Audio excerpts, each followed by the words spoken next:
대표님, 네, 이 청문회 하는 거 보셨죠? 예, 봤습니다. 몇 가지를 이제 딱 테마를 짚어보면은 첫째, 박근혜 탄핵은 잘못된 거다. 네, 끝까지 김문수는 그 자세를 안 바꾸더라고요. 네. 어떻게 생각하세요? 박근혜 대통령 탄핵에 대해서는 헌재가 결정을 했습니다. 네, 그걸 존중하죠. 그러나 헌재는 수사를 해서 재판을 한 게 아니라 헌재는 정치적 결단을 통해서 탄핵을 시킨 거 아니겠습니까?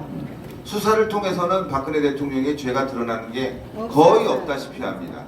한동훈의 마지막 이제 박근혜 대통령에 대한 이제 선고문, 구형문이죠. 구형문을 보게 되면은 거기에 대통령이 뭘 잘못했는지 나오질 않아요. 보통 구형문을 쓰게 되면 무엇을 잘못했다, 돈을 이만큼 먹었다, 또 이런 부분에 있어서 이게 어떤 죄가 된다, 이런 것들이 자세히 나와야 됩니다. 뭐 도로교통법을 위반했으면 신혜식이는 몇 월 며칠 날 횡단보도를 건넜다, 빨간 신호등이었다, 이게 다 나와야 되는데 그 구형문에는 제대로 된 게 없어요. 그야말로 박근혜 대통령이 헌법을 지킬 의무와 수호 의지가 없다, 이런 식 아니었습니까? 그러니까 결국 탄핵은 사기였다. 그래서 역사적 평가가 필요하다는 게 김문수 장관의 이야기입니다. 역사적으로 이건 사기다 이거죠. 근데 그렇게 발언하면 일단 한동훈이하고 원수가 될 텐데, 그렇죠. 실제로 박근혜를 깜빵 보낸 실무 검사가 한동훈 아닙니까? 그렇습니다. 실무검사 근데 한동훈이었고, 그런 위험성을 무릅쓰고도 정도로 그냥 말하는 거야. 김문수 장관은 내각에 포함되어 있지 않습니까? 대통령과 호흡을 맞추는 거예요. 당과 호흡을 맞출 필요가 없죠.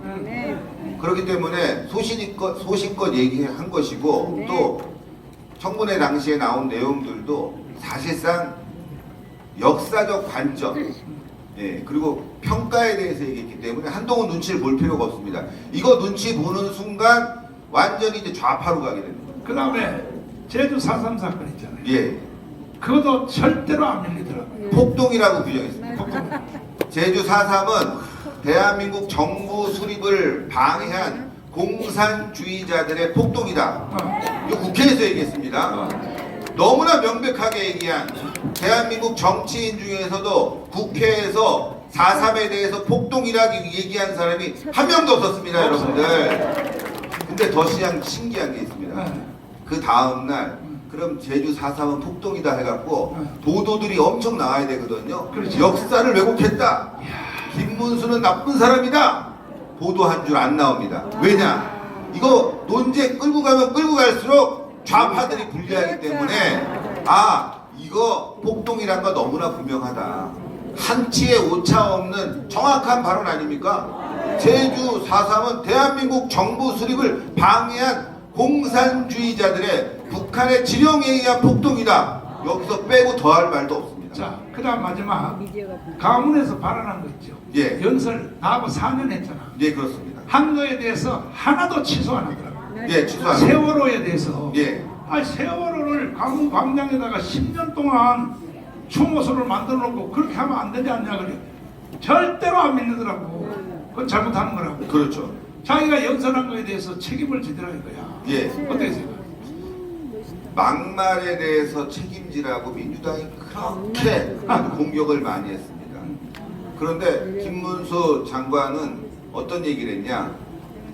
내가 발언한 부분에 대해서는 그것은 당시에 공직자로서 어떤 직책을 갖지 않았고 시민활동가로서 내 소신을 갖고 한 발언이지만, 만약에 그 발언이 잘못됐다면 내가 사과를 하겠지만 잘못된 건 아니다. 다만 그것으로 상처받은 사람이 있다면 내가 미안하게 생각한다. 그렇죠. 상처받은 사람이 있을 수 있겠죠. 좌파들. 야, 이 빨갱이 새끼들아, 이 나쁜 놈들아, 나쁜 놈이 나쁜 놈이라고 하면 상처받겠죠. 그냥 유감 정도는 줄 수 있는 거죠. 그건 상처 받아야 돼. 그렇죠. 상처받아야 되죠. 유감을 표명해 준 겁니다. 그 다음에 마지막으로 진짜로, 왜 청문회에 자꾸 정강훈 이름이 자꾸 나와요? 김문수 청문회를 하는데 왜 정강훈 이름이 자꾸 거론이 돼요? 굉장히 중요한 정강 목사에 대해서 어떻게 생각하냐? 예. 어? 그러니까 이게 그런데 굉장히 중요한 그것도요 안 밀리더라고. 어? 아니 정강 목사가 뭔 죽을 죄를 졌냐? 예. 맞아요. 이야, 그러니까 김문수가 대단하니까. 맞아요. 예. 왜냐하면 김문수는 빨갱이를 23년을 해봐가지고 이 빨갱이를 해봐가지고 그 박정희가 왜 세냐면 빨갱이를 해봤기 때문에. 맞습니다. 근데 정강훈 이름 나오니까 절대로 뭐 거기 대해서 정강훈하고 친하게 지낸 거 사과 왜 사과하냐? 이런 겁니다. 전광훈 목사님하고 친하다 그러면 좌파들은 비이성적이고 구구구 폭력 집단이다. 이런 평가를 내려주고 싶은 것이겠죠. 그런데 거꾸로 말하면 너 북한에 갔다 왔지. 북한에서 뭔가 고위 간부들하고 어떤 접촉이 있었지. 라고 하면은 우리 우파들이 의심부터 하지 않습니까? 맞아요. 바로 이겁니다. 지금 전광훈 목사님을 공격하는 것은 애국 우파를 교란시키고 맞아요. 박살내기 위한 하나의 좌파들의 프레임인데 여기에 김문수 장관이 넘어가지 않은 거죠. 맞아요. 오히려 전광훈 목사님과 활동했던 광화문의 활동을 자랑스럽게 말씀하셨습니다. 좀 덧붙인다면은 지금 여러분들 사랑제일교회에 대한 공격 그리고 전광훈 목사님에 대한 공격 이건 뭐냐? 대한민국 연방제 적화로 가는 바로 키입니다. 그게 맞아요. 전광훈 목사님을 무너뜨리고 사랑제일교회를 무너뜨리면 광화문도 무너지고 보수는 무너진다. 그 키를 좌파들이 더 잘 알고 있고 맞아요. 그 키를 어디서 알려줬냐? 바로 북한에서 알려준 거예요. 맞아요. 북한에서 전광훈만 무너뜨리면 대한민국은 무너진다. 그렇기 때문에 계속 공격을 하는 거거든요. 여기에 대해서 우리가 정말 똘똘 뭉쳐야 됩니다. 사랑제일교회와 목사님을 지키는 거는 여러분들의 미래를 지키는 거예요. 가정을 지키는 거예요. 대한민국이 무너지면 집이 뭐 필요합니까? 그렇지 않습니까, 여러분들? 그래서 우리 함께 꼭 지켜가야 되겠습니다. 마음이 자꾸 길어지는데 네. 솔직히 우리 강화문운동 5년 안 했으면요 윤석열 대통령이 당선될 수 있었어요. 그런데요. 절대 없었어요. 절대. 깜빵 같습니다. 깜빵. 맞아요. 당시에 여러분들 기억나실 겁니다. 검찰청사 앞에, 대검 앞에 그 언덕이 하나 있어요. 그 언덕부터 저쪽 교대역까지 좌파들이 꽉 채웠습니다. 윤석열 물러나라! 물러나라! 집회하면서 뭐 언론들이 뭐 항공 촬영까지 했어요. 그때 MBC가 항공 촬영까지 했다고. 그러면서 뭐 100만이 왔니 어쩌고 저쩌고 해갖고 그때 지적받았습니다. 그 방송이. 잘했네. 그걸 통해서 여론몰이를 해서 윤석열을 몰아내려고 했죠. 김건희 여사 조사하고 윤석열 가족 조사하고 윤석열이 수사했던 것들 다 조사해서 깜빡 누려고 할 때 전광훈 목사님이 야 이렇게 나가면 안 된다. 우리 광화문에서 이제 윤석열 지키기 조국 깜빵 보내기 운동하자 해서 100만 모은 거 아닙니까? 여론이 반반으로 나눠지니까 윤석열 대통령이 그 당시 검찰총장이지만 여론에 의해서 깜빵 안 가고 대통령까지 간 거 아니에요? 그때 광화문에 아무도 안 나왔다. 전광훈 목사님의 위대한 결정이 없었다 그러면 지금 우리는 이재명 치하에서 적화를 지금 걱정해야 되는 그런 상황에 몰렸는데 제가 여기서 굉장히 답답한 건 뭐냐? 이런 은혜를 이 정부가 알아야 됩니다. 맞아요. 국민의힘이 알아야 돼요. 맞아요. 모르지 않습니까? 맞아요. 사랑제일교회는 계속 이렇게 위 천장 한번 비춰보세요. 막 물이 떨어질 것 같죠. 우리 광화문 애국세력은 진짜 날이 더운데 계속 광화문에 나가죠. 그걸 막아줘야죠. 저는 간단한 겁니다. 우리가 돈 달라고 그랬습니까? 이거 조합 설립 문제가 있다. 어떻게 여기 그 조례안에 보면은 존치 또는 이전이다. 이전할 때 돈 주고 또 그 기간 동안에 유지할 수 있게 돈 줘야 되는데 존치도 안 시키고 이전도 안 시키고 여기서 집행을 한다고 해갖고 엄청난 손해를 끼쳤다. 이건 누가 봐도 명백한 불법입니다. 이건 대통령의 의지를 가지고 이 조합수사에 서울시 수사에 하면 끝나는 거예요. 왜 안 합니까? 왜? 저는 그게 답답한 겁니다.